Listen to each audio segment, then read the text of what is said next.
Hello students, જય સ્વામિનારાયણ બધાને. સહજાનંદ વિદ્યાલય તરફથી ચાલતા ઓનલાઈન વિડીયો લેક્ચરમાં આપણે ધોરણ 11નું ચેપ્ટર 5નો અભ્યાસ કરીએ છીએ. બરાબર. તો લાસ્ટ વિડીયો લેક્ચરની અંદર આપણે વંડરવાર્સ સમીકરણ ખૂબ જ અગત્યનું આઈએમપી કહેવાય એ આપણે શીખી ગયા, ભણી ગયા. બરાબર. હવે આગળના ટૉપિક તરફ જઈએ તો એ ટૉપિક તરીકે વિચલન સંકોચનીય અવયવ, આ બી મોસ્ટ ઇમ્પોર્ટન્ટ ટૉપિક છે.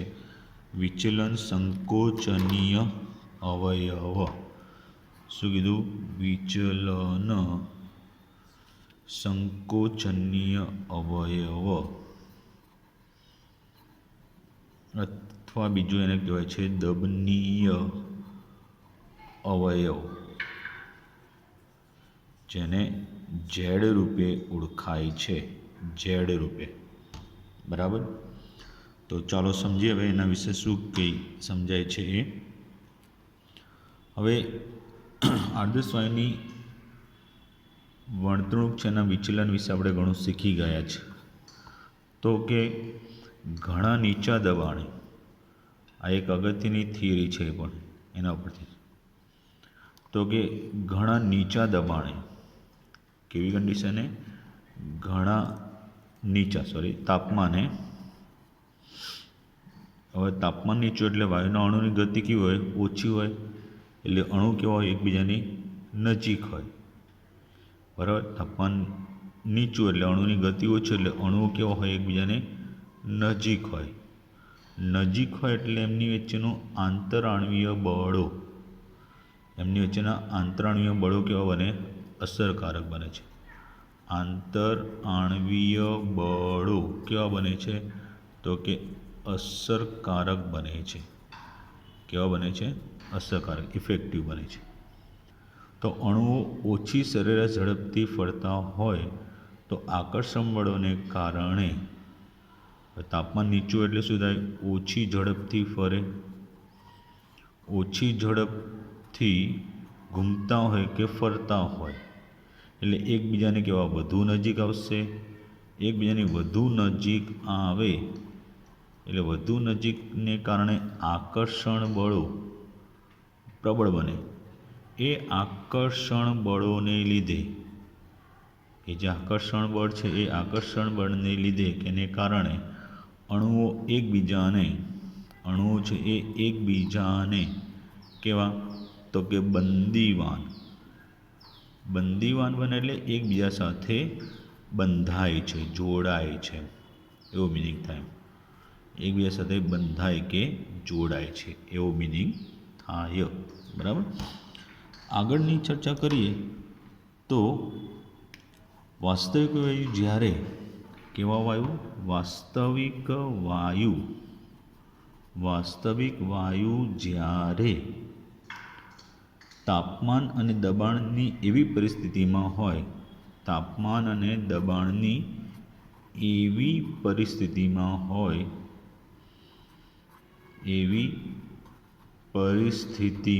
હોય કે આંતરાણવીય આકર્ષણ બળો હકીકત રૂપે આંતરાણવીય આકર્ષણ બળો હકીકત રૂપે કેવા? નવગણીય જેવા હોય. નગણીય એટલે અવગણી શકાય તેવા હોય. તો કે નગણીય જેવા હોય તો તે સમયે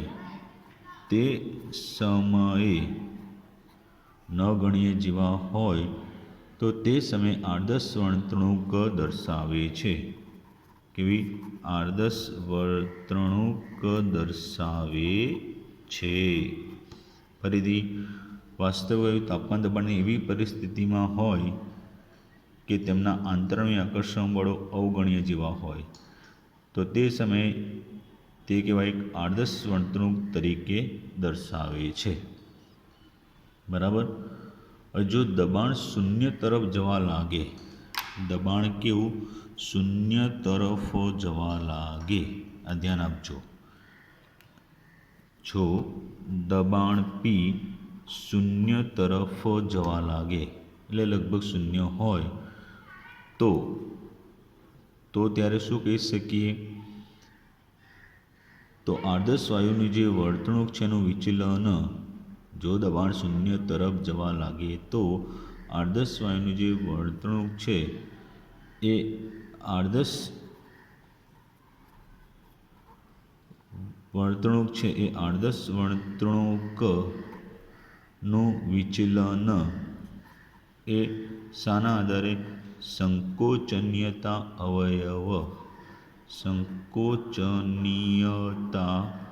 અવયવ જેને કહેવાય છે ઝેડ, એ સંકોચનીયતા અવયવ ઝેડ ના રૂપમાં માપી શકાય, એના રૂપમાં માપી શકાય છે.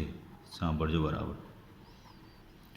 જો દબાણ શૂન્ય તરફ જાય તો આદર્શ વાયુની જે વર્તણૂક છે એનું વિચલન શાના આધારે? સંકોચનીયતા અવયવ ઝેડના રૂપમાં માપી શકાય છે, કે જેને શા તરીકે? તે પીવી અને એનઆરટીનો ગુણોત્તર છે. પીવી અને એનઆરટીનો શું છે? ગુણોત્તર. તો માટે ઝેડ ઇક્વલ ટુ એટલે સંકોચનીયતા અવયવ કે દબનીય અવયવ કહેવાય. બીજું એ શું થશે? PV upon NRT, PV upon NRT થશે. બરાબર. સારું, આગળની વાત કરીએ તો આદર્શ વાયુ માટે કેવા? આદર્શ વાયુ હોય એ આદર્શ વાયુ માટે બધા તાપમાન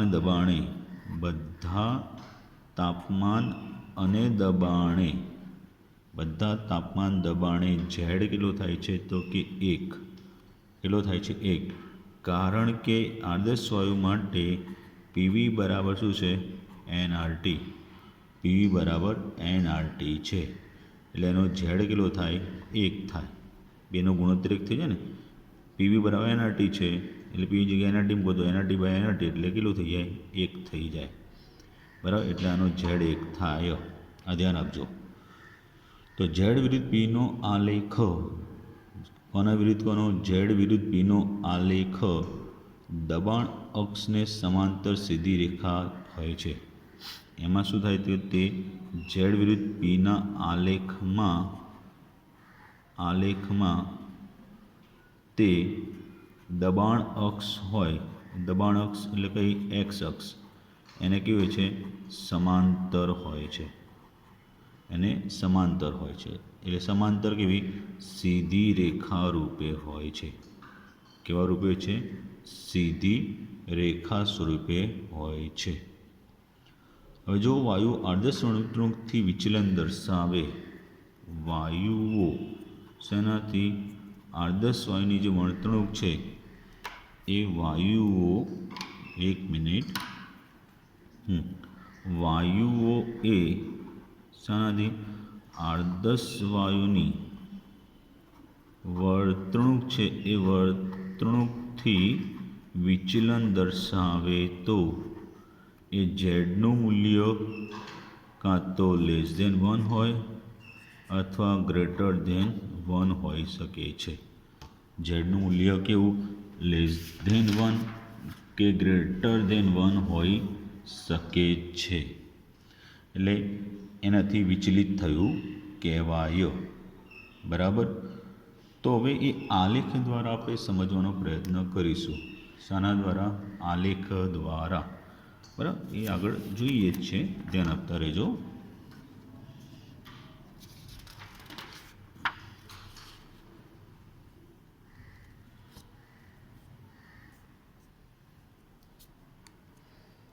તો હવે એ આલેખમાં આ રીતે તમે જોઈ શકશો.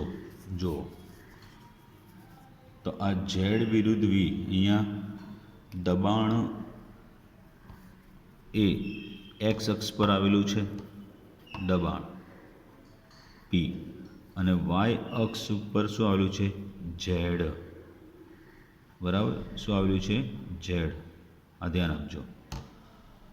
તો હવે કેવું કીધું, ખૂબ નીચા દબાણે. હવે હું અહીંયા સમજાવું છું, એ પરથી પણ ધ્યાન આપતા રહેજો. આલેખમાં જોઈ શકાશે જ કેવી કન્ડિશને ખૂબ નીચા દબાણે, ખૂબ નીચા દબાણે ધ્યાન આપજો. શું કહેવા માગે છે કે બધા વાયુઓ, એટલે ખૂબ નીચા દબાણે એટલે લગભગ કેવું હોય, શૂન્ય. આ ધ્યાન આપજો, ખાસ કહું. એમાં બધા જ વાયુઓ ઝેડ બરાબર 1 દર્શાવે છે. ઝેડ બરાબર 1 દર્શાવે છે. અને ત્યાં એ શા તરીકે, આદર્શ વાયુ તરીકે વર્તે કહેવાય. કેવા વાયુ? આદર્શ વાયુ તરીકે. તો આલેખમાં તમે જોઈ શકો છો કે ખૂબ નીચા દબાણ એટલે લગભગ 0 થાય ત્યારે એનું ઝેડનું મૂલ્ય 1 થાય છે. ત્યારે આ બધા વાયુ જે બતાવ્યા છે એ શા તરીકે વર્તે છે? આદર્શ વાયુ તરીકે. કેવી કન્ડિશનમાં? ખૂબ નીચા દબાણે. બરાબર? કેવા કન્ડિશનમાં? ખૂબ નીચા દબાણ એટલે લગભગ શૂન્ય દબાણ થાય ત્યારે. ઊંચા દબાણે, હવે ધ્યાન આપજો, ઊંચા દબાણે બધા વાયુઓ એ શું ધરાવે છે કે, તો કે ઝેડ ગ્રેટર ધેન 1 હોય છે. બધા વાયુ માટે ઝેડ ગ્રેટર ધેન 1 હોય છે. તો ત્યારે આ વાયુને કેવા? સંકોચવા મુશ્કેલ છે. એટલે એવી કન્ડિશનમાં તે કેવા બને છે? ઓછા દબનીય. કેવા બને છે? ઓછા દબનીય કે અદબનીય બને છે, એવું પણ કહેવાય, અથવા અદબનીય બને છે. આ ધ્યાન આપજો. તો ઊંચા દબાણે બધા વાયુઓ ઝેડ ગ્રેટર ધેન 1 હોવાથી એ જોઈ શકો છો અહીંયા કે આ બધું ઊંચા દબાણે તમે જોઈ શકો છો. આ બધું સમજીએ એટલે દબાણ વધતું જાય. તે ઊંચા દબાણે આ બધું પ્રાયોગિક રીતે અભ્યાસથી રજૂઆત થયેલી છે. બરાબર? એટલે તમારે સમજી લેવાનું. તો એ ઊંચા દબાણે આ બધા વાયુ માટે ઝેડ કેવું છે? ગ્રેટર ધેન 1 છે. જો તો ત્યારે એમને સંકોચવા મુશ્કેલ બની જાય છે, કેમ કે ત્યાં એ કેવા ઓછા દબનીય એટલે કે અદબનીય જેવા બને છે. બરાબર? મધ્યવર્તી દબાણે, આ મધ્યવર્તી દબાણ આવે છે. આટલું શું કહેવાય? મધ્યવર્તી દબાણે તેઓ કેવા? તો કે ઝેડ લેસ ધેન 1 થાય છે. કેવી કન્ડિશને? મધ્યવર્તી દબાણે મોટા ભાગના વાયુ, બધાની કરતાં મોટા ભાગના જે વાયુઓ છે એ વાયુઓ કેવા થાય છે? તો કે ઝેડ લેસ ધેન 1 થાય છે. ઝેડ લેસ ધેન 1 થાય એટલે કેવા બન્યા કહેવાય? તો કે વધુ સંકોચનશીલ બને છે.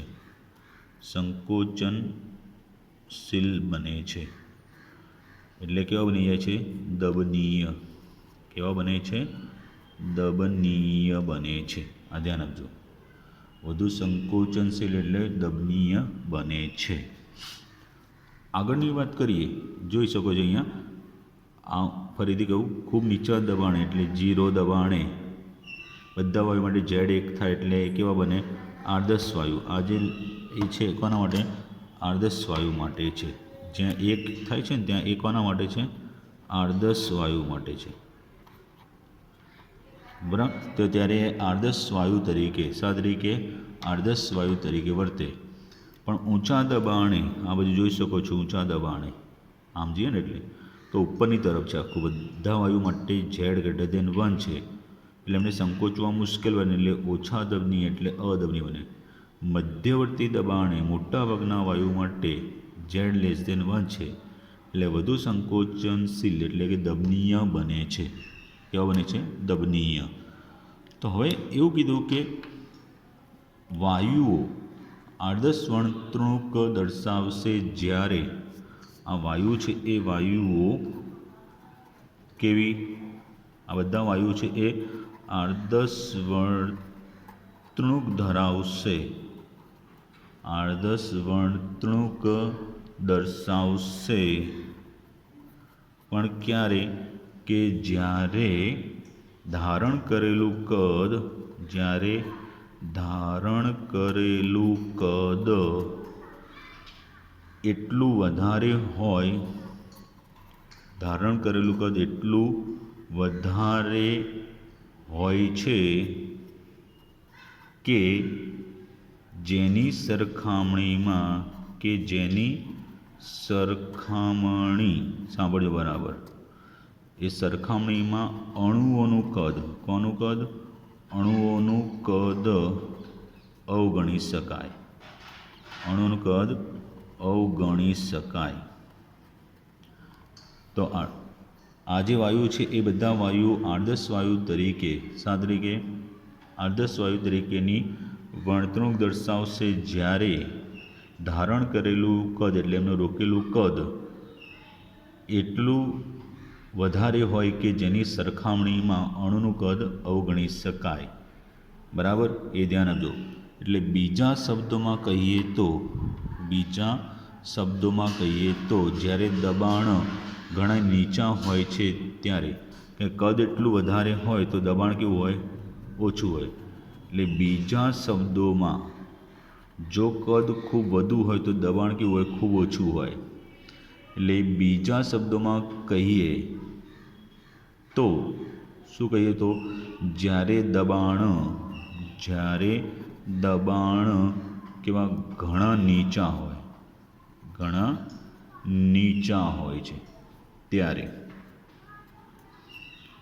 ઘણા નીચા હોય છે ત્યારે વાયુની વર્તણૂક વધારે ને વધારે આદર્શ વર્તણૂક તરફ જાય છે. ત્યારે એ વાયુની વર્તણૂક વધુ ને વધુ કોની તરફ? આદર્શ વર્તણૂક તરફ જાય છે, આદર્શ વર્તણૂક તરફ જાય છે. એ ધ્યાન આપજો. તો કેટલા દબાણ સુધી વાયુ આદર્શ વાયુના નિયમોને અનુસરશે?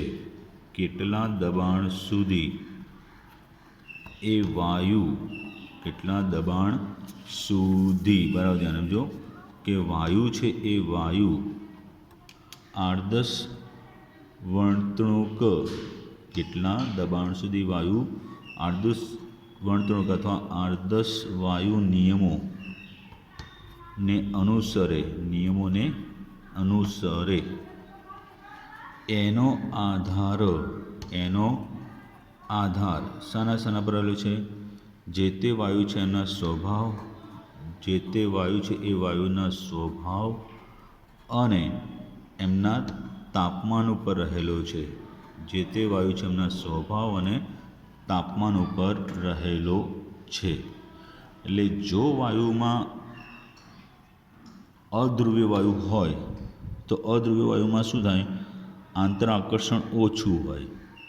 બરાબર, એટલે એ લગભગ મોટા ભાગે, જો કે H2N2 એ મોટા ભાગે, O2 છે એ મોટા ભાગે ઊંચા દબાણે કેવા રહે છે? તો કે વાસ્તવિક અથવા બિન આદર્શ વાયુ રહે છે. ધ્યાન આપજો. એ આગળની વાત કરીએ તો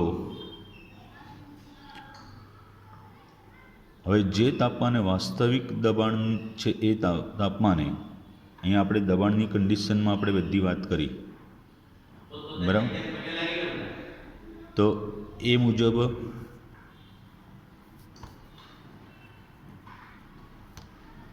પ્રીતિ, તો કેટલા દબાણ સુધી એ આદર્શ વાયુ તરીકે વર્તશે કે એના નિયમનો અનુસાર એનો આધાર વાયુના સ્વભાવ અને તાપમાન છે એ તાપમાન ઉપર રહેલો છે. બરાબર, હવે જે તાપમાને વાસ્તવિક દબાણ, જે તાપમાને શાની વાત કરીએ? વાસ્તવિક વાયુ માટે. તો જે તાપમાને વાસ્તવિક દબાણના ગણતરી પાત્ર ગાળામાં આદર્શ વાયુ નિયમોને પાળે, જે તાપમાને વાસ્તવિક દબાણના ગણતરી પાત્ર ગણતરીપાત્ર ગાળામાં આદર્શ વાયુ નિયમોને પાળે. આદર્શ વાયુ છે એ આદર્શ વાયુ નિયમોને પાળે. નિયમો છે એ નિયમોને પાળે એવું બરાબર ધ્યાન આપજો. તો તે તાપમાન છે એ તાપમાનને શા તરીકે? તો કે બોઇલ તાપમાન અથવા બોઇલ બિંદુ કહે છે. બોઇલ તાપમાન કે બોઇલ બિંદુ કહે છે. બરાબર ધ્યાન આપજો. શું કીધું? જે તાપમાન વાસ્તવિક વાયુ છે એ વાસ્તવિક વાયુના દબાણ ગણતરીપાત્રના ગાળામાં આદર્શ વાયુના નિયમોને પાળે એ તાપમાનને એનું બોઇલ તાપમાન કહે છે. ઉપર દબાણની ચર્ચા કરીએ તો તાપમાનની. જે તાપમાને વાસ્તવિક વાયુ દબાણના ગણતરીપાત્રના ગાળામાં આદર્શ વાયુના નિયમોને અનુસરે, બરાબર, કે અને પાળે એના નિયમોને, તો એ બોઇલ તાપમાન કે બોઇલ બિંદુ તરીકે ઓળખાય છે. આ ધ્યાન આપજો. તો વાયુનું બોઇલ બિંદુ છે એ પણ આ જે તે વાયુ છે એ વાયુનું શું કીધું? બોઇલ બિંદુ જેને ટીબી તરીકે ઓળખાય છે, ટેમ્પરેચર ઓફ બોઇલ, ટીબી. તો એ બોઇલ બિંદુ છે એ બરાબર ધ્યાન આપજો. એ પણ શાના પર આધાર રાખે? જે તે વાયુ છે એ વાયુના સ્વભાવ ઉપર આધાર રાખે.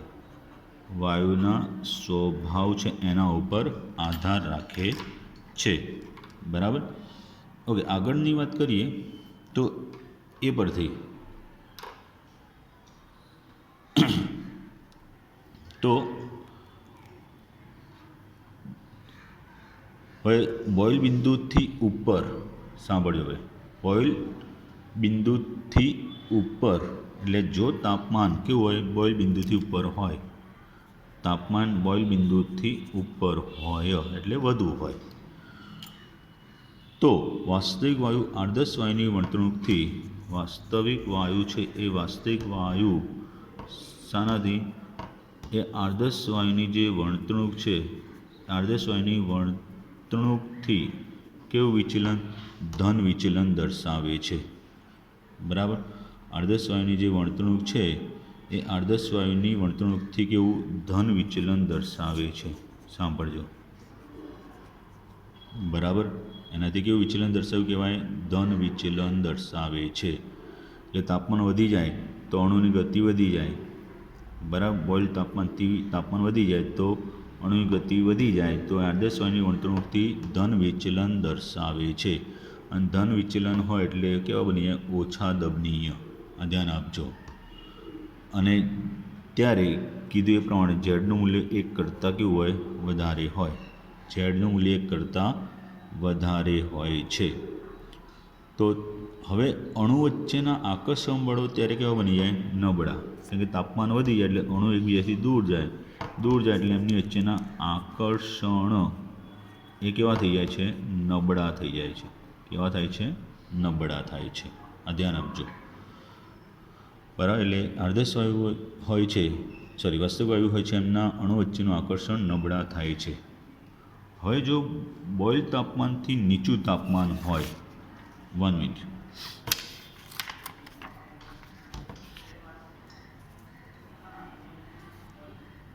હવે કેવી કન્ડિશન હોય કે બોઇલ તાપમાનથી કેવું?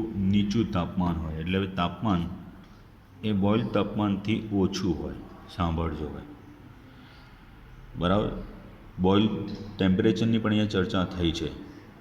જો તાપમાન કેવું કીધું કે બોઇલ તાપમાનથી નીચું હોય ત્યારે વાસ્તવિક વાયુ છે એ વાયુ શરૂઆતમાં, બરાબર ધ્યાન આપજો. હવે અહીંયા આલેખની જે વાત કરી છે એ જ હોય. એ વાસ્તવિક વાયુ છે એ શરૂઆતમાં દબાણના વધારા સાથે એમનું ઝેડનું મૂલ્ય શું થાય?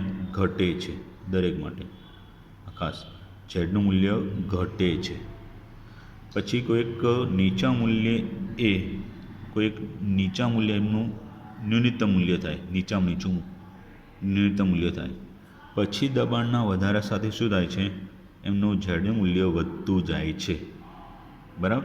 તો એ આલેખ પરથી જોઈ શકો છો, ધ્યાન આપજો.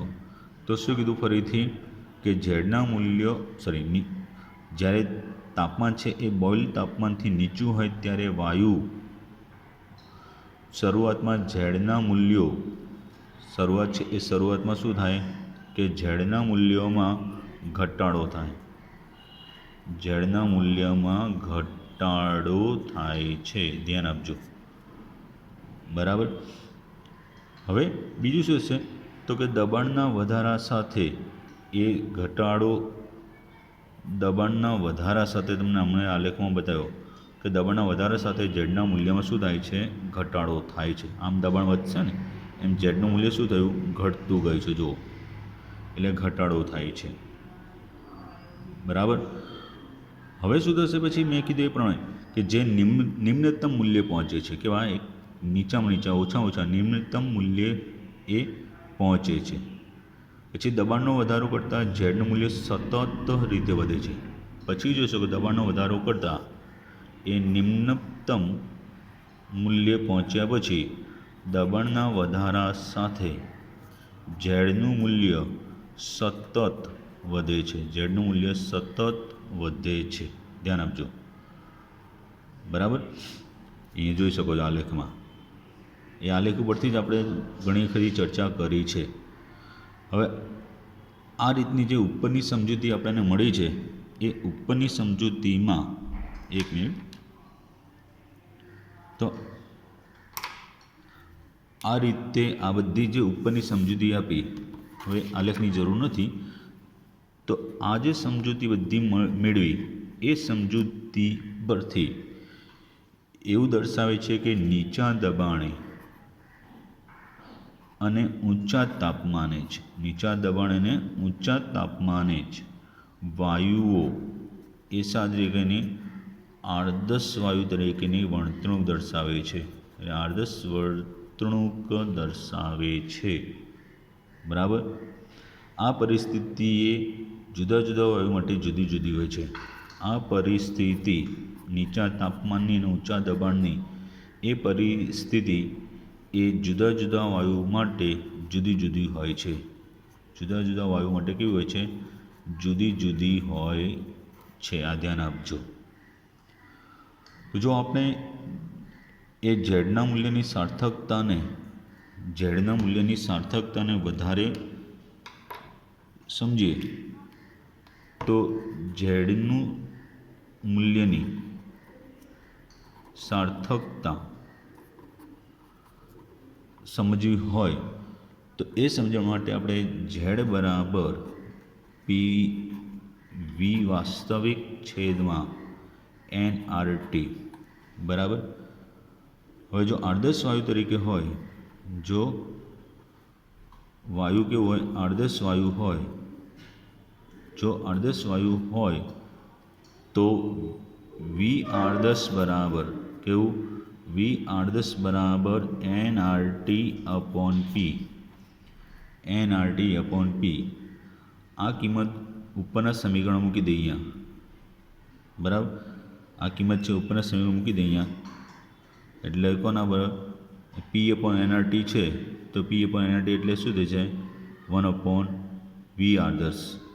એટલે આટલા બરાબર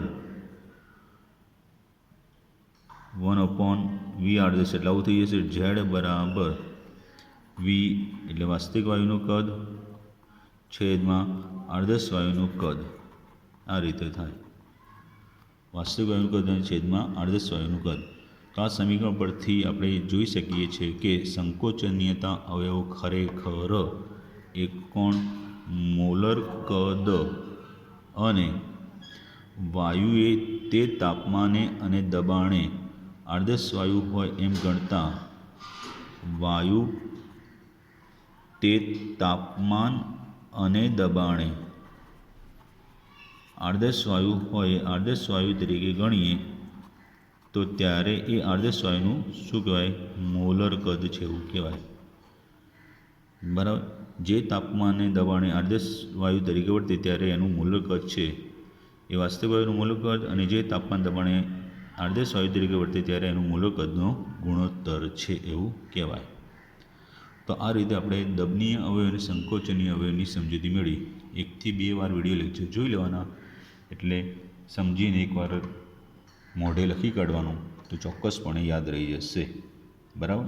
આમાંથી જુદા જુદા પેટા ક્વેશ્ચનો પણ પૂછાય કે બોઇલ તાપમાન અને દબનીય અવયવ ઝેડ વચ્ચેનો સંબંધ સમજાવો. તો એ બોઇલ તાપમાન અને દબનીય અવયવ ઝેડ વચ્ચેનો સંબંધ એ ક્યાંથી આપણે સમજાવવાનું? અહીંથી બોઇલ તાપમાનની વ્યાખ્યા છે ત્યાંથી લઈ, બોઇલ તાપમાનની વ્યાખ્યા છે ત્યાંથી લઈ અને અહીં સુધી સમજાવવાનું રહેશે. બરાબર. અહીંયા સુધી એકલું ખાલી દબનીય અવયવ ઝેડ માટે પૂછાય તો શરૂઆતની જે થિયરી છે એ થિયરીથી શરૂ કરી, બરાબર, અને એના અહીં સુધીની ચર્ચા કરવાની રહેશે. આમાં દબાણ આવ્યું અને તાપમાન આવ્યું, એ બધાની ચર્ચા આવી ગઈ. બરાબર. તો 1 થી 2 વાર જોઈ અને સમજીને એકવાર મોઢે લખશો એટલે ચોક્કસ યાદ રહેશે. જય સ્વામિનારાયણ.